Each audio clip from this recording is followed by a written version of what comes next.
I'm kind of talking about this specifically because we're getting far enough into some of our design stuff that I think we do need to be pushing for the next step.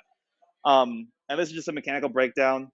The arm group in third period, I think the drivetrain group working on the next version of the rocker bogie, and then the tank tread group, we're all in a stage in our design where we need to get more familiar with certain design concepts when we move forward. So basically, we're going to do a mechanical breakdown.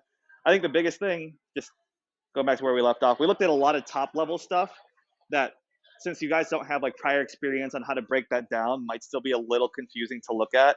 So all these robots, we kind of broke it down a little bit, but all these robots we kind of just looked at holistically, and we didn't really break down and go inside of a robot too much. So today what we're going to do is we're just going to look into how to make complicated robots look not as complicated, just by really looking into what the parts are asking of it.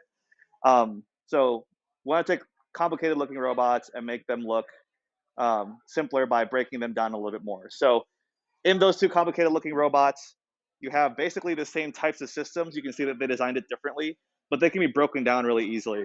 And even this level might still be a little complicated looking, but if you break it down even further, the parts in red here are the only custom parts. And of those custom parts, only one of them is really advanced machining, and it's still just a flat thing. So this is still just a flat machine plate. Everything else, the axles and the shafts, standard end cuts, you can do a bandsaw. Spacers, standard end cut. Polycarbonate, that's just a rectangular cut on a router or the laser cutter. The machine plates are still just flat parts. That just means a little bit fancier CAD and geometry. So none of this is really hard to do.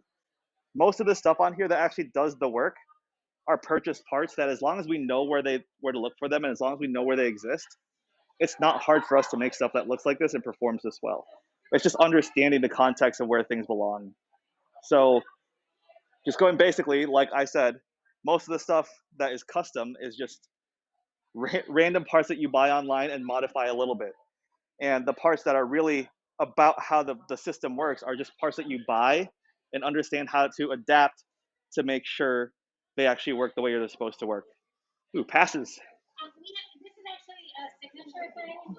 Oh boy. Everybody needs to sign this before they leave today. Okay. And do it the long way. So write it like across here with the black shirt. Go grab one. This shouldn't take too long, so we'll do it right after we're done here.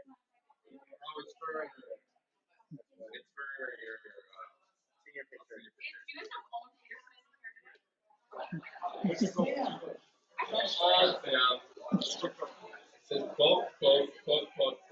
That's not mine.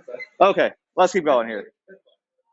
So the things that the basic things we're going to talk about, the two most important things that are kind of still guess and check with you guys right now is the power delivery and the power transfer, which is the motor and then the gearbox, and then how you translate that power source to something else.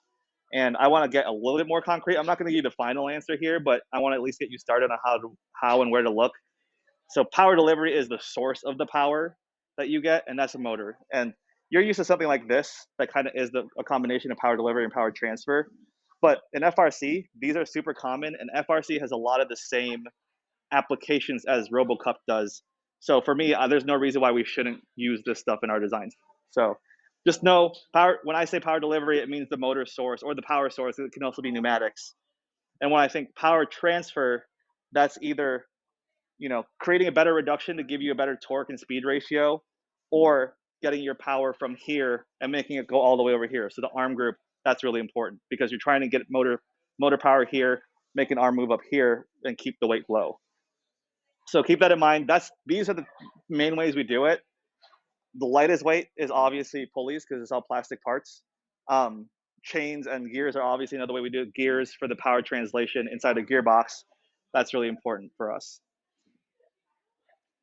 And then the rest of the stuff around a physical system essentially has to do with things that spin. And that could be spinning really fast, like your wheels on your drivetrain, or that could be things like the part of your arm that spin just a certain amount of degrees. And each of those things have different types of needs. So things that spin really fast with a lot of torque usually need bearings. And I usually default to bearings everywhere we can. But if it doesn't need to spin super fast or it doesn't have a lot of torque, you can use bushings, either these IGUS type of bushings that are kind of pre-made for you, or just like regular bushings from McMaster, just to help distribute the load instead of having it just drilling a hole in a piece of wood and making something spin around it. That is not the right type of practice. So I just want you guys to be familiar when you're making and working with, when you're designing parts that spin, make sure you're using the right practice of where you're allowing the thing to spin around. And if you want something to spin with the thing that you're trying to spin itself, you use hubs.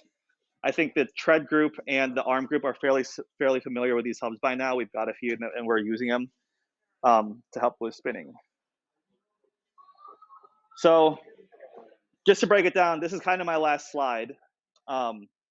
This is a RoboCup robot. I've chosen this one. You've seen this picture a few times now, basically because it's the easiest one to glean information off of because they actually have things exposed. So where would the power delivery be for this system? And in the middle. So I see 3 points of power delivery. What's this one do? Yep, twist this. What's this one do? Up and down at this arm. What's that one do? Okay. And then what's their power transfer method?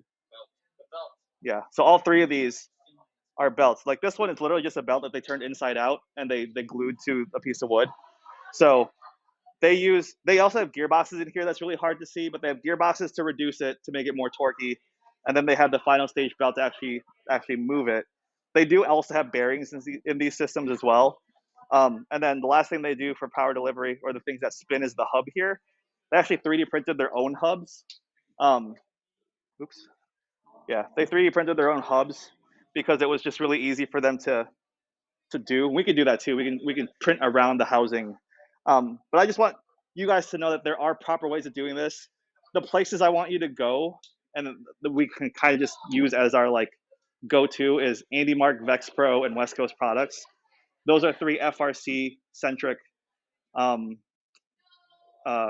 engineering parts and motors and gearboxes and stuff. And honestly, I can envision a robot like ours using all of those parts. I don't want us to recreate gears ourselves. I want us to buy gearboxes and do the design and engineering around what reduction we want from a gearbox. I don't want us to make our own hubs and make our own treads. I want to buy treads and things that like that are available and apply that kind of thing to what we're doing inside our own place. So we need to find the balance of making the wheel ourselves versus buying a complete robot off the shelf. We need to meet somewhere in the middle because I think that's where our skills best lead us to, and then do some of the fancier machining that we're starting to get more knowledge in. We've got a few CAD people in the younger years that are starting to do a lot more work that we can have a really fancy looking robot in a couple years. So I think we'll be able to handle some fancier looking robots in the next couple years. Any questions? Cool. All right, that's good. Next time we'll talk more about like best practices, make sure we do things right.